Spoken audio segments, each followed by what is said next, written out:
Three, two, one. I love this. Hey, what's up, guys? How are you? Doing all right? Awesome. Hey, listen, Brittany and Phoenix are on a walk, and so I decided to do my part of the live. This is 3 of 6. It's a 2-part. We decided to split it up, her doing Divine Feminine, and if you haven't watched that, go ahead and check that out as well. She did a phenomenal job explaining the feminine part of the relationship, whether that be, male, female, female, female, anything. We all have a bit of masculine and feminine in us, so we're not per se talking to a certain sex.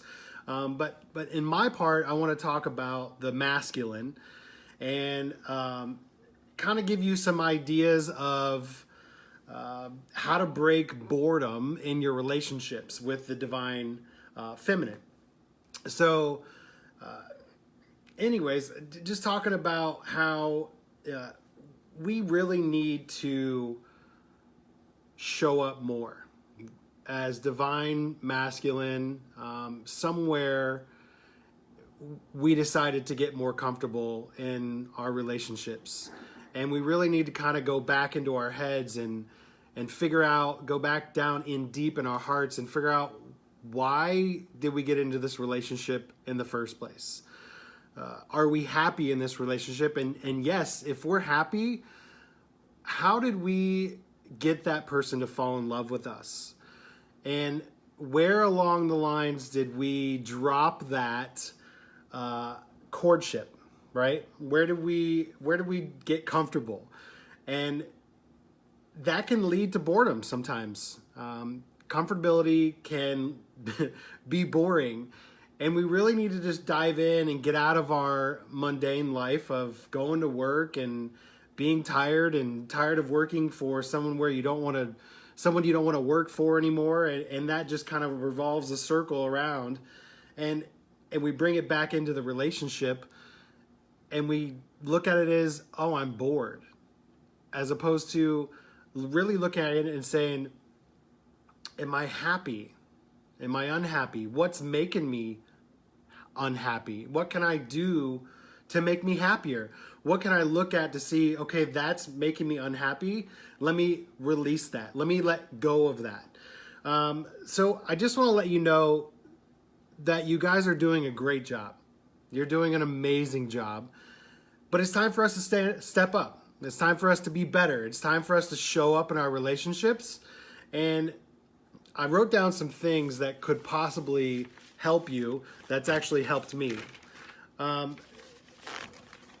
One thing I want you guys to realize is, what did you used to do that you're not doing anymore? On a piece of paper, write down, what did you used to do that was so fun? What made your relationship so magical in the beginning? And if you're still doing all those things, awesome. You probably need to be coaching me, and I'll take lessons all day long, and we can have a talk all day long. But what are you not doing? What are you not working out? Are you not doing guy activities? Are you not getting out in nature? Are you not reading? Are you not doing things that you once used to do that made your heart come alive? What's making you unhappy? It's as simple as, what's making you unhappy, you got to get rid of it. You just got to let it go. You got to release it. Because the more you hold on to that, the more it's going to make you unhappy. All right, so let's face it. The feminine always wants us to read their minds. Okay, sometimes that's super hard to do, and sometimes that's easy. But when we can't read their minds, why not help them help us? Okay, so what do I mean by that? So Brittany, I love her, but sometimes I cannot read her mind, right? So I'm going to ask her, okay, I was thinking about, how about we go to this restaurant? Would this restaurant or this restaurant be better? Which would you like right now? Sushi or steak? And usually she'd pick the sushi. She loves sushi. So it's getting in there and understanding what they do want and how we can get them to tell us more of, and then remembering it. So I always go through in my notes on my phone and I'm like, if we're shopping or we're going to a restaurant or we're going somewhere out there, we're at Meijer, and she's like, ooh, I would love that. I secretly, and if she's watching, you're getting my secrets. I will go to my phone and I will write in, she loves this type of flower. She loves this type of food. She loves, these kind of shoes. She loves these kind of earrings.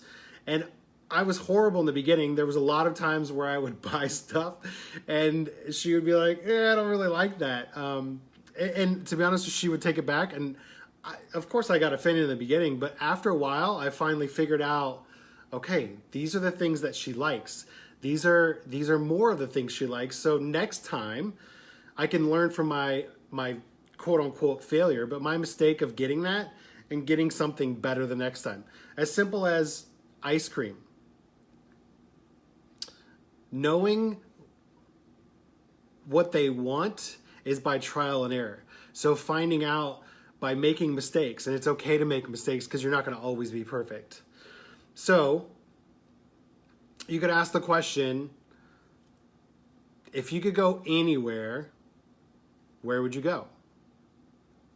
And if they would say, well, I'd like to go to Rick's Boatyard. Then you'd be like, good, that's where we're going tonight. So put on a dress and let's go. So it's simple. It's easy. You just got to live in the moment and understand that it's not going to always be perfect, but you can try to dig down deep inside and see what's going to make you happy, because most of the times it's going to make them happy as well. So the next one would be, when's the last time you wrote a sweet love letter? When's the last time you got up before your spouse or your significant other and you wrote a note telling them how much you loved them, how much you were grateful for them, how much you really appreciated what they did for you in your life, and just waited for that call or that text saying, thank you so much for that, that was awesome? Or when's the last time you took their lipstick and wrote on the mirror so they could see it in the morning, I love you, I appreciate you, thank you for making dinner last night, thank you for showing up. Just different things to show them appreciation, that you care about them, that you really do love them and still want to be in this relationship and still want to make it work, and have that love that you see in the movies that they talk about, that people looked in and they were like, wow, they were passionate and romantic all the way until the end. And that's something that I strive for. I don't want another relationship. I don't want to be with anybody else. Brittany is my love, and every day it's important for me to show up and to do things out of my comfort zone, and to do things that I know that she would love, and do things just because I love them, whether she loves them or not. It's the thought that cares, the thought that counts, usually in most situations. If you really are putting your heart forward, they're going to see that, and they're going to know that, and they're going to love that. Something that I did, well, it's been a while now, but for Valentine's Day, I made something with my hands, because I'm really good at making my own cards and writing things rather than buying them. So I went to Michael's and I got, I'm looking because it's in our kitchen, but it's a nice board, and I got the letters KBP, so Kevin, Brittany, Phoenix, and they're all there, and I delivered it to her and we put it up on our wall. So that's a symbolization of love. So it's the three of us, and now we need a new one to add Eros, but it's the piece of me that showed a little bit of heart and love, that I took the time to make something for her that shows love, that shows that I care, that shows that I can step back from our busy world and really show her that I want to always surprise her. I really think that's important for you to do for yourself too. It makes you feel good when you see them get that present that that they weren't expecting, whether it be a holiday or whether it be just everyday life. You come home with some kind of gift, a necklace, some kind of chain, like bracelet, or make some jewelry. I recently just made some jewelry for her, something that symbolizes twin flame, and I got one for her, myself, for Phoenix, and for Eros. And it's something that as a family unit that we could all share as one thing, and it's a necklace that we can all wear. So, those are awesome things to do. Other things to do are to post on social media, post a picture of you and say nice words that really explain your relationship and really show your care and love for your significant other. Number 3, so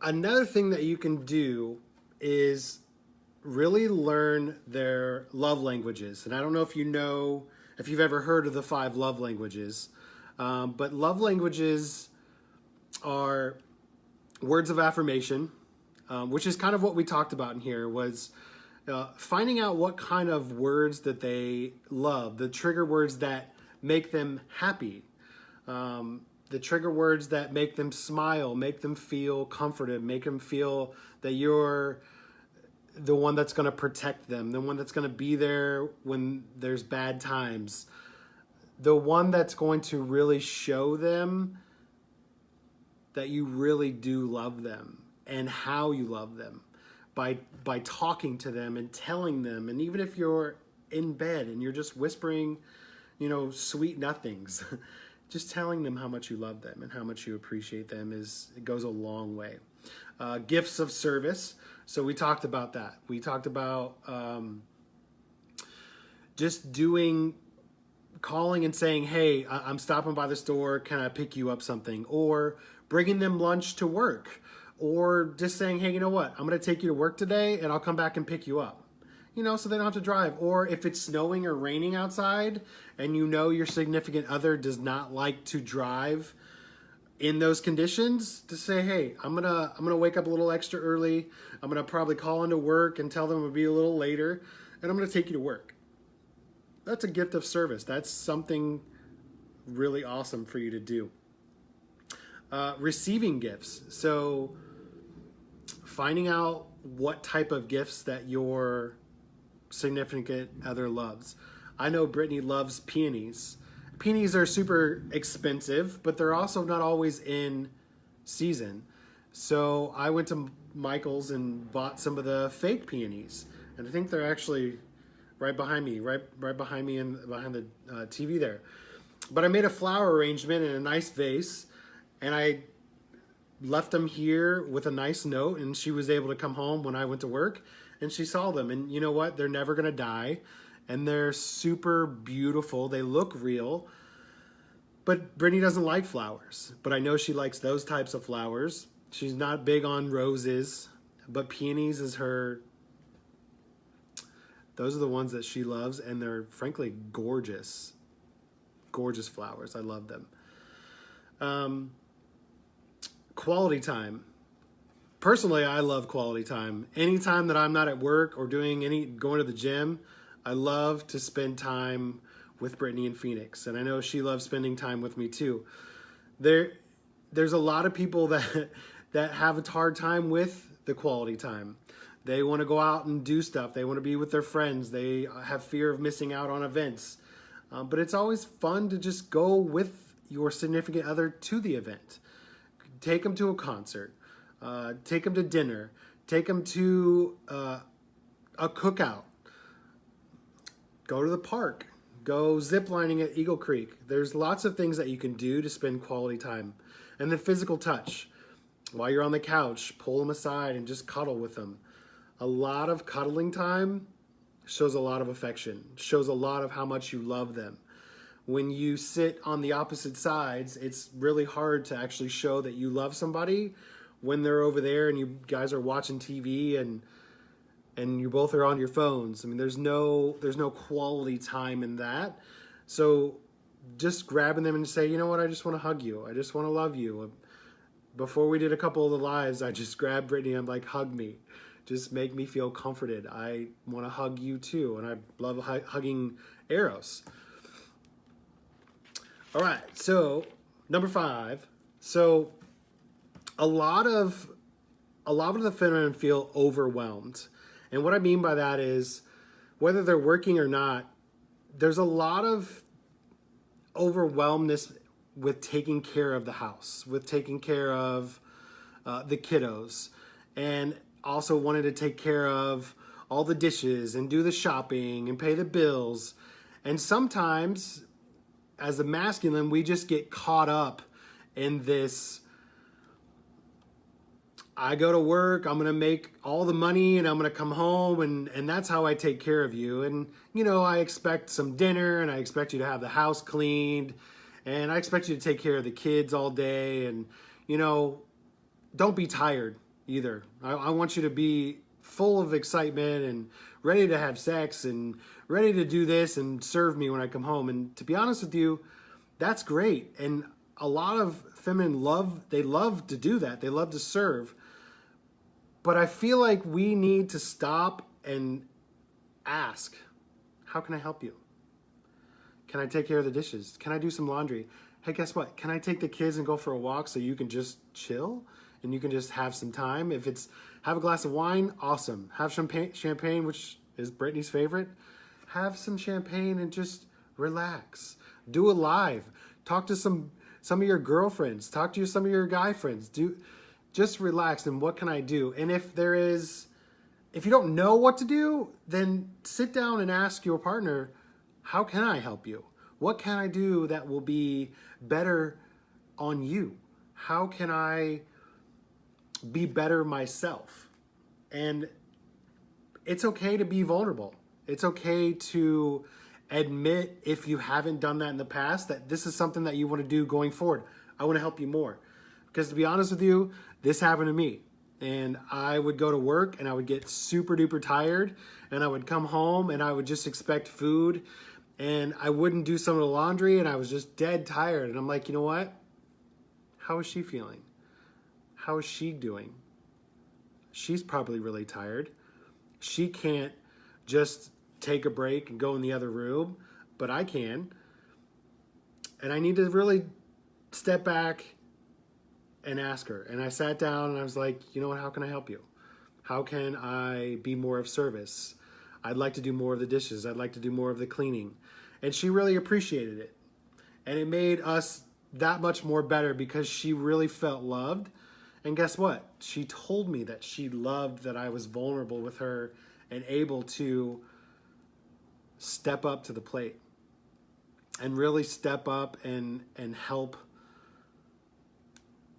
her, help the house, help with Phoenix, and then help with life in general. I mean, she is one to take care of everybody before she takes care of herself. And she knows that she is working on that to take care of more of herself. And those are times, again, that you can just call up and make a mani-pedi appointment for her, for your significant other. Just be like, babe, hey, guess what?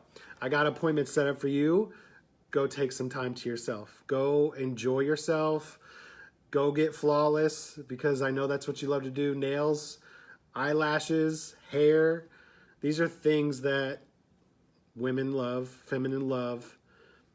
So step up and give that to them. So the 5th one would be to really go into what I talked about the other day of being unconditional. And that is not having conditions. So really looking at that and saying, okay, what is that? That means I'm going to love you if you do this first, or if you do this, then I'm going to love you. It doesn't matter. You're going to love no matter what. And you have to look inside first and you have to say, you know what? I'm going to love myself and I'm going to take care of myself because I want to be happy and I want to strive to be happy. And being happy means taking care of the home life, taking care of myself, going to the gym, getting a haircut, taking a shower, getting out and getting some you time so you can be better for your family. And realizing that even if you have failed, it's okay. It's time to take a whole new leaf. It's time to say, all right, I need to sit with myself. I need to figure out why I'm unhappy and how I can change that. And I figure out how I can be better for my significant other by, one, Googling things to see how I can take her out, how I can do nice things, I can do spontaneous things, and then the next thing would be is to do them and see where you start to regain that happiness. Because to be honest with you, happiness starts with yourself.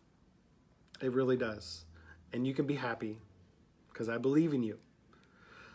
So, I believe that's all that I have for you today. I know it was super long, and if you haven't seen Brittany's video, go back and look at Brittany's video. She's super informative. She gives a lot of good information. She's amazing, and I love her. And I kind of miss doing videos without her. Usually she's right here. So we'll be back together in our next video. We have a couple more videos that we'll be doing this week. What we're trying to do is really show you who you're going to get when you do coaching with us. And we show you how you can be vulnerable, how what you're doing right now is enough. And there's tools that you can get to make you better, to make you happier, to make you know that life on here on earth is, we're supposed to experience all the best things. And the universe is for you, God is for you, we are all for you. And so we're here to help you along your journey. With that, we're offering our half off our coaching. So we're doing group coaching and we're doing one-on-one coaching. So if that's something where you feel like you can be vulnerable, you can reach out and understand that I need some help. These videos have been helping me. You know, I kind of want to see what's going on. Send us a message, ask us some questions, let us help you. And if it works for you, then let's do it. Let's move on. Let's get after it. Let's be the best version of ourselves. So with that, I'm going to tell you all good night. I hope you have a wonderful Sunday, and we'll see you soon. Bye.